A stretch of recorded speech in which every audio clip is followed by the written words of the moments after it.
Assalamualaikum warahmatullahi wabarakatuh. Welcome back to my YouTube channel Pusaka Sahabat Family. Hamdan wa syukranillah, la haula wa la quwata illa billah.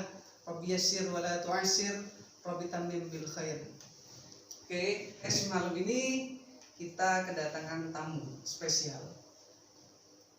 Di sebelah kiri saya, di sini ada Mas Muhammad Fattah, Muhammad Abdul Fattah. Iya, benar. Dia adalah putra daerah yang berasal dari Bulu, Keraksaan Kabupaten Probolinggo. Sedikit bercerita tentang beliau.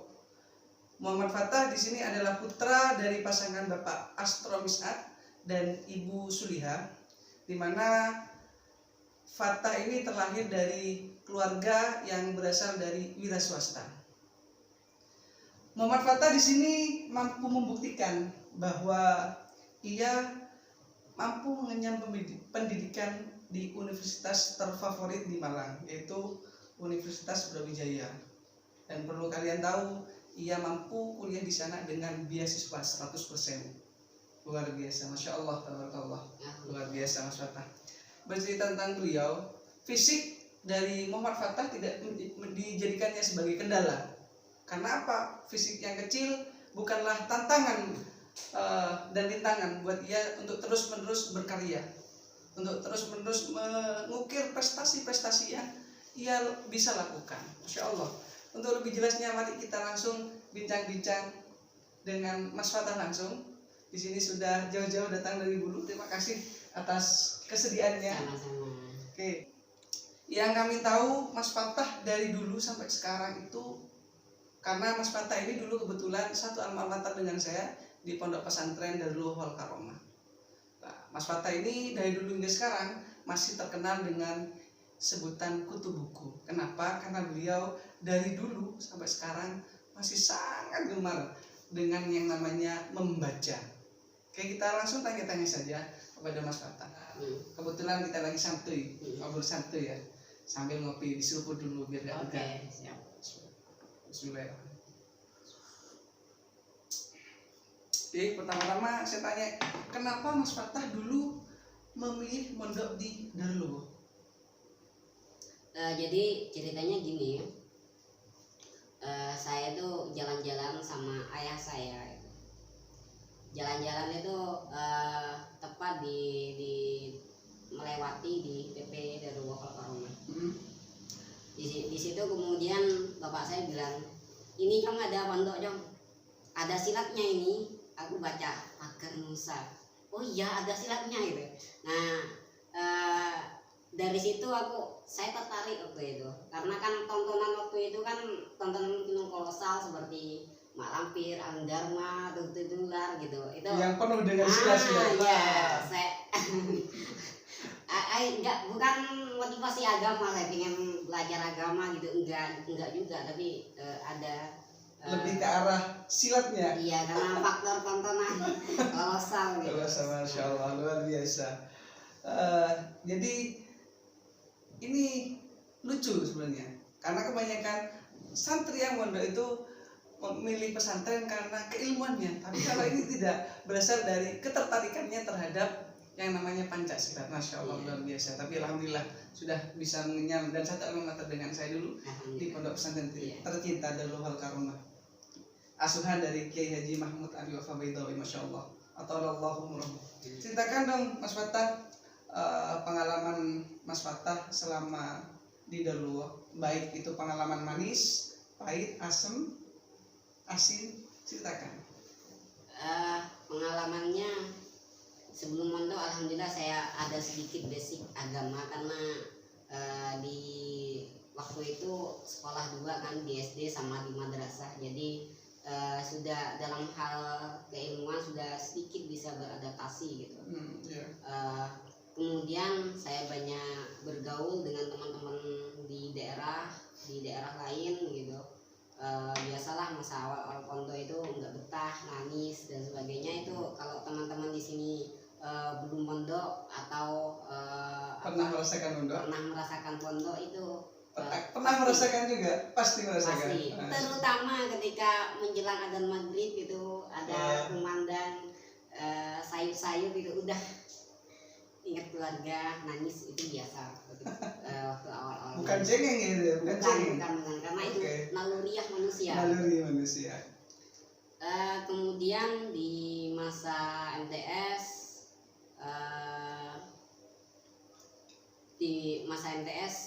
saya ada cerita unik sih dari MTS sama MA itu sekilas itu. Saya punya teman namanya Nundufa. Nah, dalam selama mondok dari MTS sampai MA, saya duduk sama dia aja. Waduh. Di depan duduk sama dia gitu. Ya. Itu Sahabat. kenapa kayak gitu ya. Sampai sekarang Masih terus iya. ya berkomunikasi, alhamdulillah, masya Allah, luar biasa. Jadi banyak hikmah lah. Iya.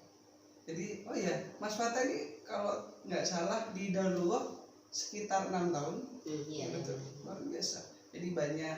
Oh ya, perlu kalian ketahui guys, dulu ketika di Darullah pun Mas Fatah pernah mendapatkan penghargaan dari perpustakaan Kota Kraksana, Kabupaten Probolinggo yang terletak di Kraksana. Karena kenapa? Karena saking seringnya beliau hadir datang ke perpustakaan, membaca dan meminjam buku. Luar biasa sampai dapat penghargaan. Kok bisa sih?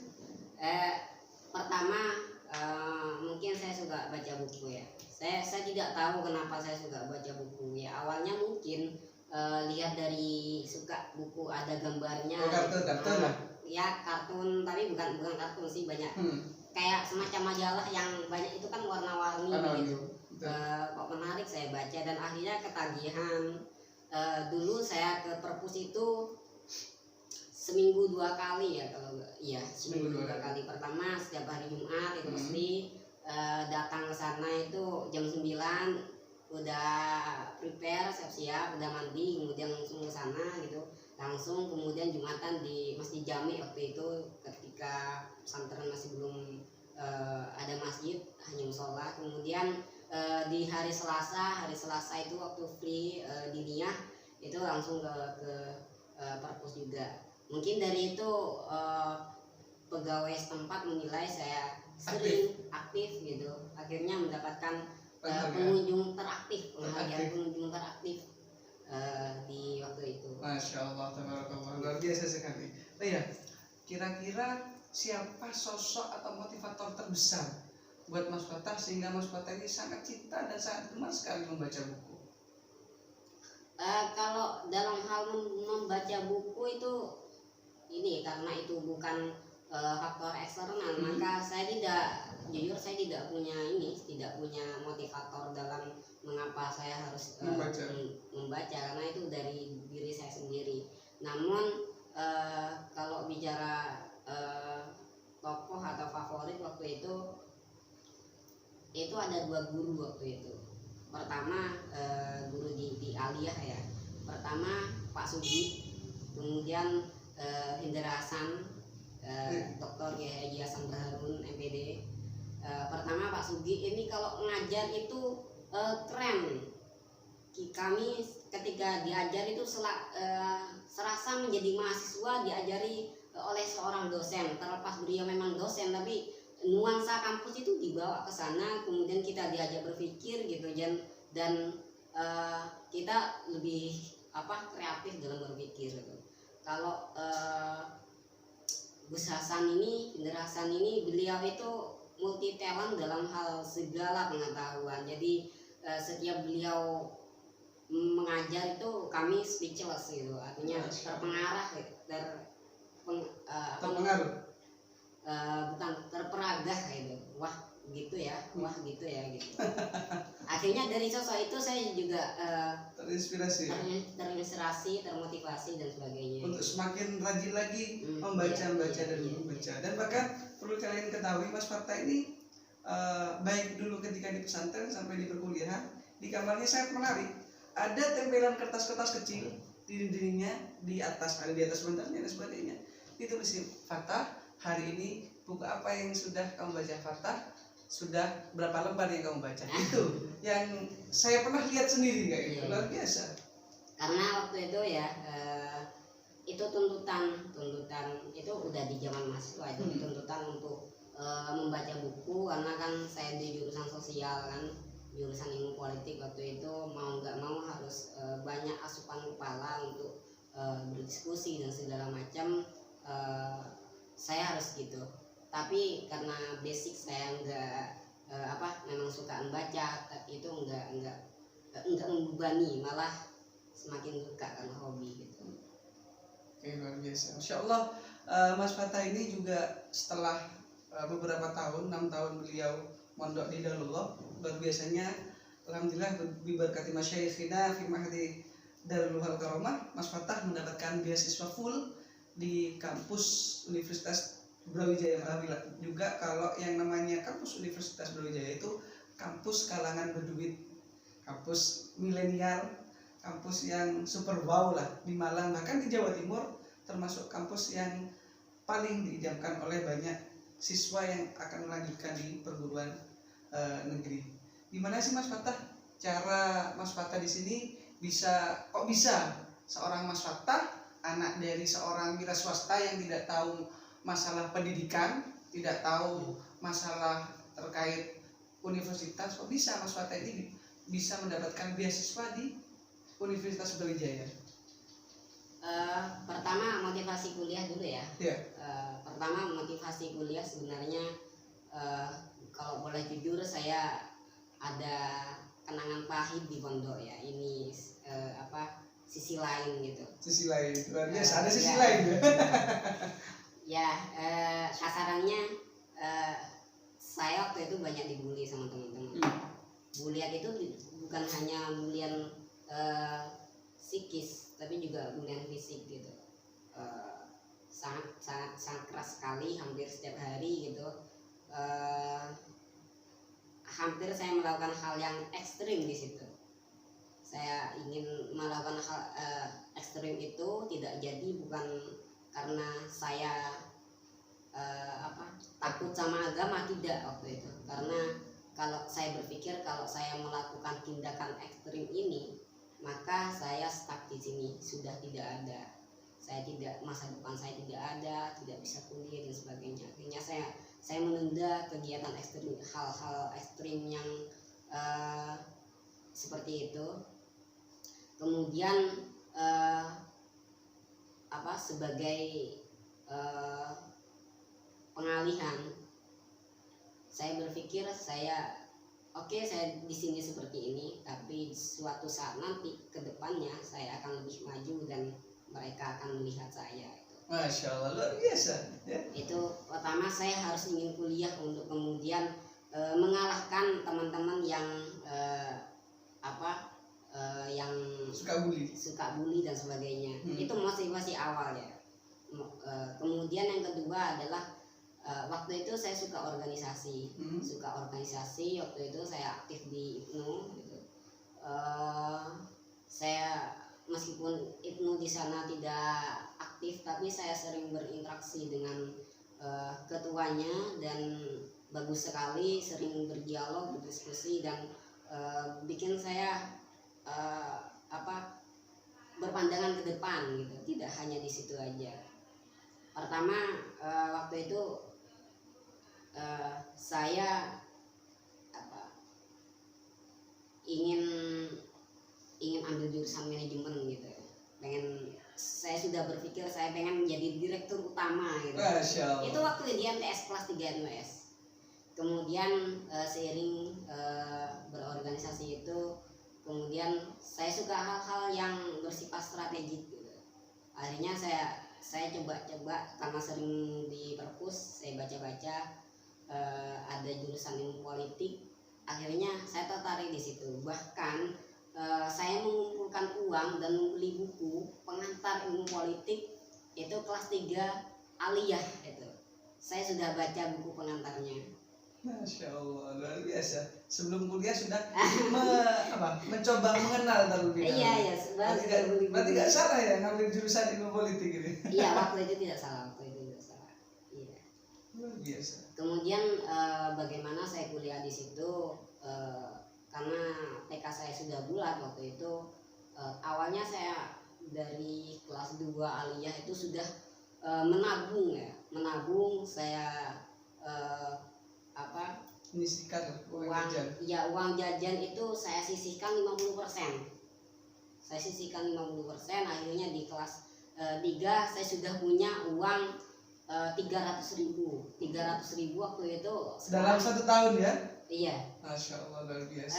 Sekarang itu sudah banyak sekali. Kemudian alhamdulillah waktu kelas 3 itu saya tidak terbayang kuliah, sebenarnya kuliah di mana, hanya saja saya memang punya cita-cita kuliah di jurusan ilmu politik. Namun akhirnya alhamdulillah di situ ada informasi beasiswa bidik misi. Yang membawa informasi itu namanya Fatullah. Itu sekelas dengan saya. Beliau menjelaskan, membeberkan dengan teman-teman sekelas bahwa ada informasi ini. Namun pada waktu itu karena itu beasiswa pertama, itu pihak sekolah itu tidak percaya karena dikira penipuan. Kalau baca sekarang itu hoax. Masa ada sih kuliah gratis di kuliah di kampus besar kayak gini gratis 100% malah dibayar, itu hampir tidak dikira penipuan itu. Tapi akhirnya waktu itu saya telusuri di website, ternyata ada. Kemudian saya bantu ngurus administrasi, termasuk email dan sebagainya, sekolah yang bagian tanda tangan, stempel dan sebagainya gitu. Akhirnya bahkan saya juga mengantarkan langsung dengan teman-teman itu berkasnya ke Malang gitu sama teman-teman itu. Luar biasa. Namun tidak berhenti di situ karena masa menunggu itu sangat lama dan tidak ada kejelasan gitu. Karena tidak ada kejelasan dan sementara saya masih ada uang sisa itu, saya tidak enak untuk minta pihak sekolah menanyakan gitu, karena era waktu itu masih belum memasuki era teknologi yang seperti sekarang gitu, bisa tanya langsung email, dan sebagainya. Akhirnya saya memberanikan diri untuk tanya ke kampusnya, tanya ke Universitas Brawijaya, tapi saya tidak mengatasnamakan siswa sebagai saya sendiri karena saya berpikir kalau saya bilang saya siswa ini itu akan diremehkan gitu. Paling nanti dipoto atau dikasih janji-janji manis. Tapi saya mengatakan saya sebagai pihak dari sekolah dan saya sudah berkoordinasi dengan sekolah-sekolah lain bahwa siswa kami menanyakan ini gitu. Luar biasa. Jadi sok-sokan jadi petugas. Iya. Bahkan sok-sokan jadi koordinator beberapa sekolah begitu, karena saya pengen dapat informasi yang serius di kampus gitu. Akhirnya Mas Fatah mendapatkan informasi itu? Iya, dapat informasi, hanya saja karena itu beasiswa pertama ya, itu katanya menunggu dari pusat sampai akhirnya saya sempat menyerah juga, sempat ada titik menyerah. Ya sudah, saya kuliah di sini saja, di Probolinggo saja. Saya pengen nyari beasiswa Madin waktu itu, karena kalau saya pakai biaya sendiri, orang tua saya sekelas kuliah Hindi Unzah itu tidak mampu, tidak bisa. Akhirnya saya coba cari-cari informasi beasiswa di Unzah nyari beasiswa. Saya koordinasi dengan saya diskusi sama Ustaz Zubairi. Saya dulu sering sekali diskusi dengan beliau termasuk soal hal ini gitu. Luar biasa, Masya Allah. Jadi komplit, paket komplit, ada pahit, manis, asam. Iya. Luar biasa. Terus ketika Anda sudah dinyatakan diterima, ada nggak rasa minder ketika Mas Fatah ini sudah mulai masuk dan mulai berinteraksi? Mas Fatah kan sudah tahu sendiri bagaimana hedonnya mahasiswa di Universitas Brawijaya, apalagi di FISIP, sekelas FE, hukum dan sebagainya. Mahasiswa itu kalau tidak bermobil kan kurang afdol. Iya, bahkan mobilnya dosen kalah dari mobilnya mahasiswa. Kalah keren dari mobilnya dosen. Masya Allah. Pernah nggak merasakan minder dan lain sebagainya? Apalagi ya mohon maaf saja di sini dari segi fisik Mas Fatah tidak sebesar teman-teman yang lain kayak gitu. Gimana Mas? Awalnya dulu ketika pengumuman, waktu pengumuman itu tanggalnya sudah ditentukan, waktu itu agak terharu ya. Waktu itu ketika pas tanggal pengumuman itu kondisinya hujan. Pengumuman kan dia di internet dan dulu tidak ada smartphone. Waktunya hujan. Ke warnet. Tapi saya pengen sekali untuk melihat pengumuman itu. Hujan-hujan, akhirnya saya bawa uang, saya bawa kresek. Kalau pikir saya kalau saya lolos, saya print, saya taruh di kresek ininya gitu. Ya, Luar biasa. akhirnya Luar biasa guys. akhirnya hujan-hujan gitu, saya terjang, saya jalan kaki dari rumah saya itu, kemudian saya menyeberangi sawah, kemudian ke jalan raya, kemudian ke pasar, kemudian ke warnet. Hujan-hujan saya jalan kaki. Luar Kalau biasa. ingat itu mau nangis, soalnya apa ya, sangat-sangat mengharukan. Hujan-hujan capek lama gitu, bawa kresek taruh di dalam ini, Baju. di dalam baju. Akhirnya saya ke warnet gitu, saya lihat pengumuman, login, saya lihat dari bawah gitu kan, saya lihat dari bawah, takut udah gak pede sih. Saya merasa gak yakin ya dapat ya. Nggak yakin, makanya saya lihat dari bawah. Saya akhirnya nama saya tercantum di situ bersama temannya Haji Ipip ini juga ada di situ. Saya menderaikan air mata, terharu, kemudian saya diam di situ udah speechless, setengah tidak percaya. Akhirnya saya print, saya taruh dalam baju, taruh lagi. Luar biasa. Akhirnya sekali. saya pulang. Tetap kondisi tetap hujan saya pulang lewat jalan raya, kemudian menyeberangi sawah dan ke rumah. Orang tua saya kemudian nangis. Sepertinya orang tua saya sudah tahu kalau itu tanggal pengumuman beasiswa, dan mungkin feeling beliau benar saya lulus gitu. Dan alhamdulillah, Iya, Masya alhamdulillah. Allah. Luar biasa. Jadi Mas Fata ini dapat barokah lah kan? Iya. Baik barokah dari orang tua, barokah dari para masyayikh darullah, sehingga bisa mendapatkan beasiswa seperti halnya yang diharapkan. Alhamdulillah tidak mengecewakan. Sebenarnya dulu waktu berniat untuk kuliah itu ada salah satu famili saya yang tidak setuju gitu. Ya maklumlah, beliau kan belum pernah kuliah gitu. Beliau berkata, ngapain kuliah, anaknya si ini tuh kuliah jadi mursal gitu. Jadi gak bener gitu, udah di sini aja gitu. Tapi saya nggak membuktikan itu waktu itu ya. Dan tapi alhamdulillah Mas Fata bisa membuktikan kalau Mas Fata itu bisa melewati hal-hal yang dianggap negatif. Jadi memang perlu dimanapun sebenarnya kita akan menimba ilmu, tergantung dari kitanya. Kita mau mengarah ke hal yang positif atau negatif, tergantung bagaimana cara kita bersosialisasi di kampus. Oh iya, Mas Fata di sini sangat lucu. Tadi jurusan yang Mas Fata ambil ini kan ilmu politik. Kenapa ilmu politik? Ya pertama seperti yang saya jelaskan tadi, bahwa saya suka dunia organisasi.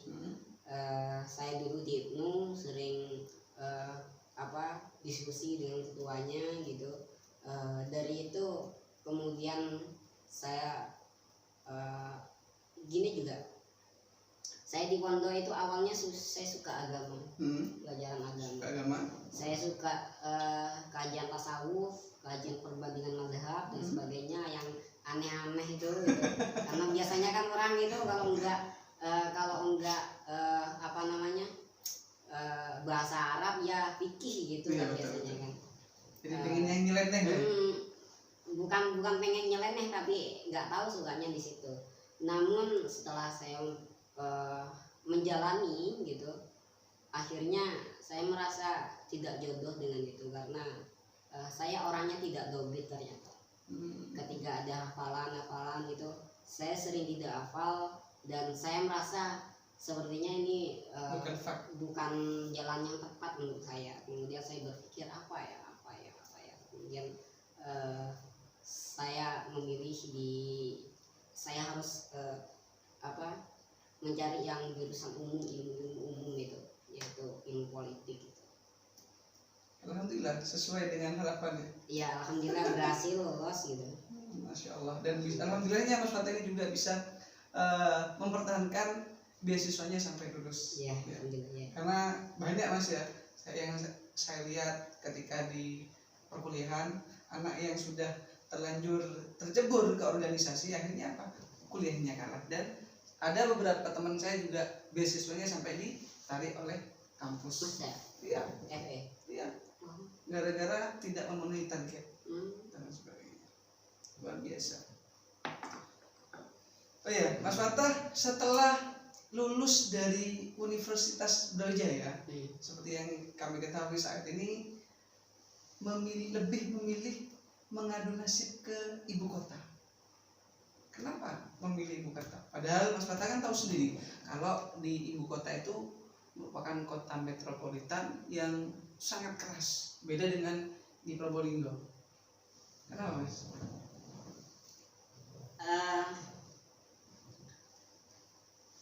Waktu itu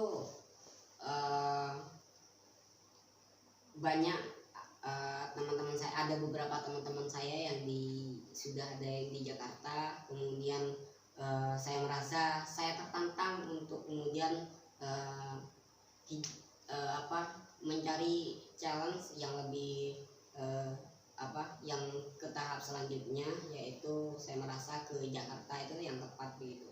Karena sedikit banyak ada egoisme anak desa, bahwa saya ini anak desa. Saya ini sebagai anak desa, saya sudah kuliah di universitas yang paling bergengsi di Jawa Timur, dapat beasiswa, dibiayai pemerintah, dikasih banyak fasilitas. Kemudian saya harus mencari challenge lagi, dan saya rasa di situ Jakarta adalah hal yang tepat. Ya, yang tepat. Karena jurusan-jurusan ilmu politik itu kalau boleh jujur memang susah untuk cari kerja ya. Enggak kayak jurusan ekonomi gitu. Kalau ekonomi kan marketable, akuntansi gitu. Kalau politik itu agak susah, makanya saya belum ke Jakarta waktu itu. Ya, dulu kan sempat ketika kuliah Mas Fatah juga sebelum lulus pun bahkan pernah saya melihat Mas Fatah ini menjadi jubir di beberapa wilayah, seperti halnya menjadi utusan dari dosennya, jadi jurkam ya, bukan jubir, juru kampanye calon DPR, bahkan sampai sempat kan dikirim ke Surabaya sama Jogja ya. Luar biasa. Gimana Mas? Kok bisa seseru itu lah? Pertama itu saya sering diskusi sama dosen saya, namanya Bapak Asnubet. Kemudian awal-awalnya itu sering ikut survei bareng.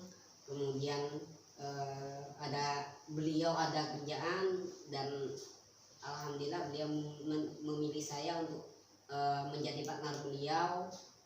Saya ditugaskan itu di Surabaya, kemudian di Yogyakarta, sama di Mojokerto ya. Di situ untuk sembarang untuk membidangi survei, kemudian pendampingan kepala daerah waktu itu. Luar biasa. Sekecil Mas Fatah bisa mendampingi orang sebesar mereka luar biasa. Berarti di sini dosennya Mas Fatah pun sudah memiliki kepercayaan tersendiri. Fisik boleh kecil, ketika kita bisa menarik kesimpulan, fisik boleh kecil tapi semangatnya lebih besar dari gunung. Masya Allah, luar biasa. Jadi luar biasa sekali Mas Fatah ini, sangat menginspirasi. Jadi buat adik-adik yang masih di pesantren, jangan pernah minder. Mari kita mencontoh dari Mas Fatah ini. Terus Mas Fatah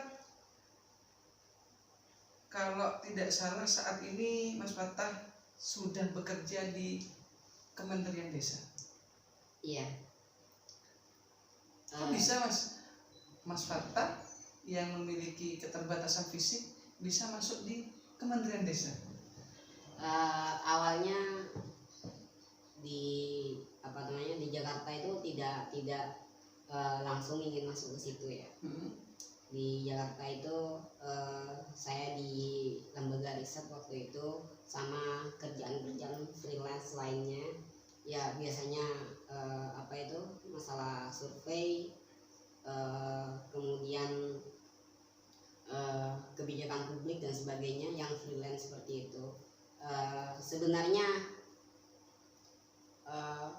perlu saya garis bawahi, orang yang ke Jakarta itu tidak selalu sukses, tidak selalu berjalan mulus.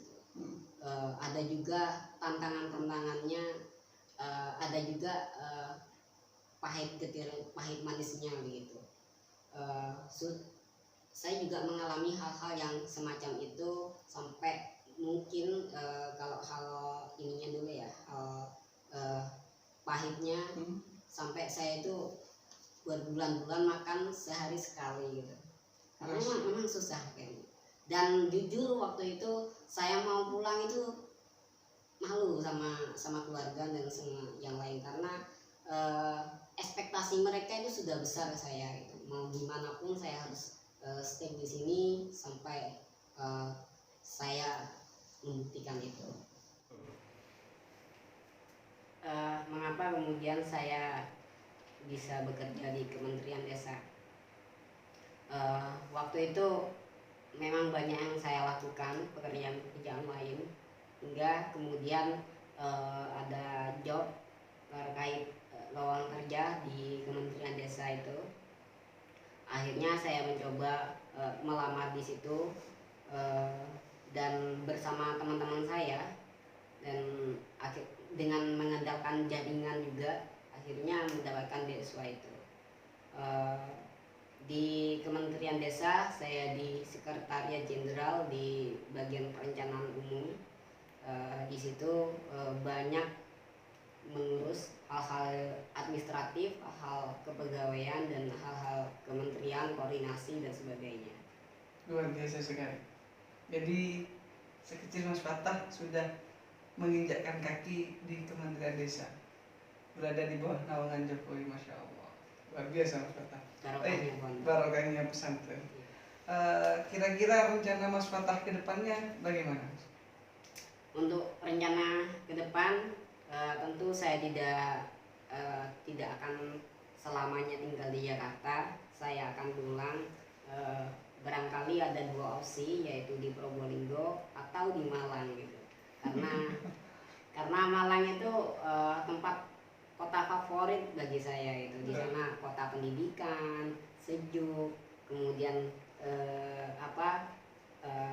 nuansa hiburannya juga ada gitu. Jadi menarik sekali gitu. Komplit lah gitu. Luar biasa. Jadi sangat luar biasa sekali Mas Fatah. Iya. Dan mungkin untuk ke depan saya ingin mencoba di bidang bisnis gitu.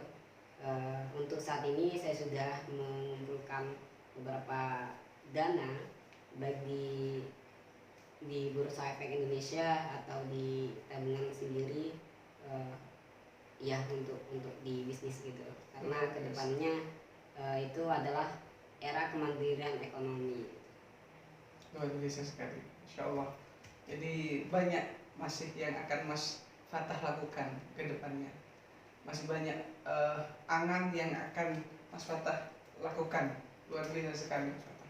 Oh iya teman-teman, perlu teman-teman ketahui bahwa Mas Fatah ini juga merupakan aktivis di organisasi ekstra kampus dulunya, yaitu PMI, Pergerakan Mahasiswa Indonesia. Jadi Mas Fatah ini luar biasa, mulai dari pengurus Sayon, beliau tinggal di Sayon, komisariat, bahkan sampai di cabang. Iya, luar biasa. Bahkan saking luar biasanya, setiap ada demo dan sebagainya, Mas Fatah ini selalu diletakkan di garda terdepan, berdirikan di atas sound berorasi. Luar biasa. sangat Mas apa menguji nyali sekali ya. Luar biasa Mas Fatah ini. Oh ya, kira-kira Mas Fatah di sini ada nggak pesan-pesan buat adik-adik santri yang masih di pesantren, setidaknya mereka tidak putus harapan karena kenapa banyak masyarakat kita yang masih tidak peduli akan pendidikan khususnya kuliah. Mereka banyak yang milih langsung kerja atau langsung nikah dan sebagainya. Pertama untuk para santri, harapan dan motivasi saya adalah kalau bisa usahakan teman-teman santri itu keluar dari zona aman, yaitu berkuliah di luar kabupaten, di luar daerahnya. Di situ kalian akan banyak menemukan suasana baru, berinteraksi dengan orang-orang baru, mempunyai skill baru dan sebagainya.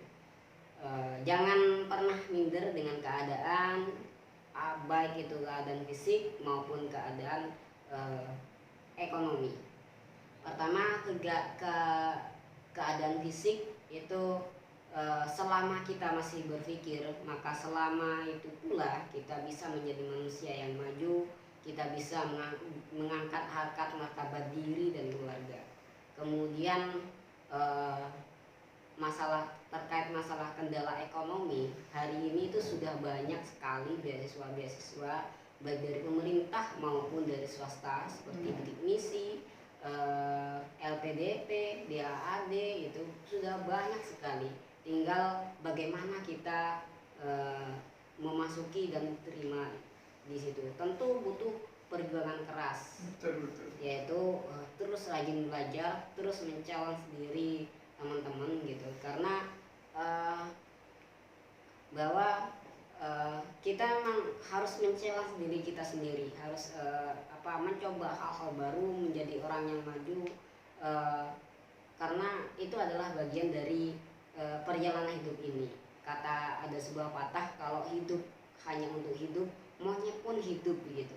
Tapi masa kita hidup seperti monyet gitu, nggak ngapa-ngapain, tidak berkontribusi untuk masyarakat, tidak menjadi lebih baik begitu. Jadi luar biasa sekali, banyak hal yang bisa kita ambil manfaat dari Mas Fatah. Jadi intinya kita jangan pernah putus semangat. Bagaimanapun keadaan kita, selagi kita ada kemauan, insya Allah semua cita-cita yang akan kita inginkan akan tercapai. Dan buat teman-teman sekalian, terima kasih sudah menonton channel kami. Terima kasih juga kepada Mas Fatah sudah bersedia meluangkan waktunya yang luar biasa.